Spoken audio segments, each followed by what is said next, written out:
Our festival queen is coming from cluster number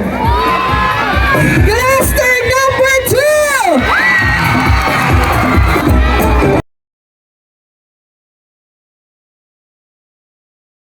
Cluster 2 is from Barangay Bunuang, La Salvacion, and Eusebio Paz Arroyo Memorial National High School.